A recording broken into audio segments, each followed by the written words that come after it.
Today, we will analyze another unfortunate disaster in which the armed forces of Ukraine found themselves.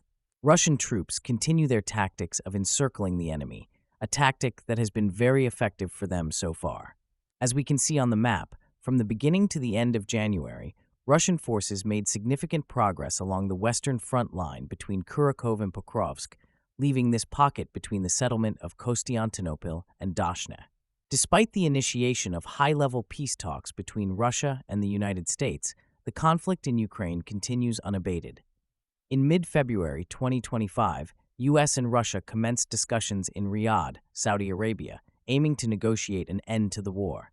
Notably, these talks have proceeded without Ukrainian representation, leading to significant concerns from Kyiv. Ukrainian President Volodymyr Zelensky has firmly stated that Ukraine will not accept any peace agreement formulated without its direct involvement. As diplomatic efforts unfold, intense battles persist on the ground, particularly from Konstantinopel to Dashne, where some of the fiercest fighting of 2025 has occurred this February. Now let's break down the latest developments on the ground. At the Kurakhove front, Konstantinopel and Andriivka have been at the center of intense clashes.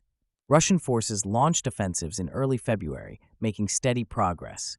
By February 1st, they had entered eastern Andriivka, capturing key defensive positions. Over the following days, fighting intensified, and by February 8th, half of Andriivka was under Russian control. On February 13th, after heavy urban combat, 85% of the settlement had fallen. By February 19th, Russian forces had expelled Ukrainian troops entirely, securing full control. Meanwhile, Russian troops pushed into the southern outskirts of Konstantinopel, signaling further advances westward. The loss of Andriivka will lead to the rapid elimination of the pocket south of the Konstantinopel-Kurakhove road. The battles for Ulakli and Dashne have been among the most brutal. On February 1st, Russian forces took a third of Dashne, and by February 7th, 70% was under their control. By February 12th, Russian troops had advanced south and southwest, tightening their grip.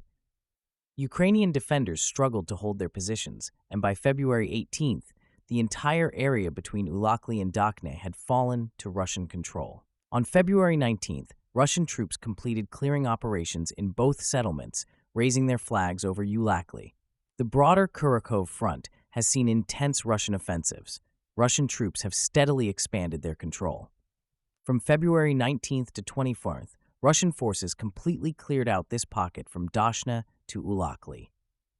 The Ukrainian army faces mounting pressure as Russian units attempt to consolidate their gains and prepare for future operations. With Russian forces securing key strategic positions, the battlefield is at a turning point. Ukraine now faces critical decisions, whether to mount a counteroffensive or reinforce defensive lines to halt further Russian advances.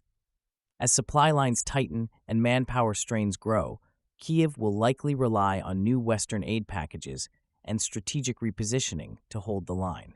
Meanwhile, Moscow may seek to capitalize on its momentum, pushing deeper into Ukrainian-held territory before any potential ceasefire emerges from the ongoing diplomatic talks. The next few weeks will be decisive in shaping the future of the war. That's all we have for you today. Thanks for watching, and don't forget to subscribe for more future updates.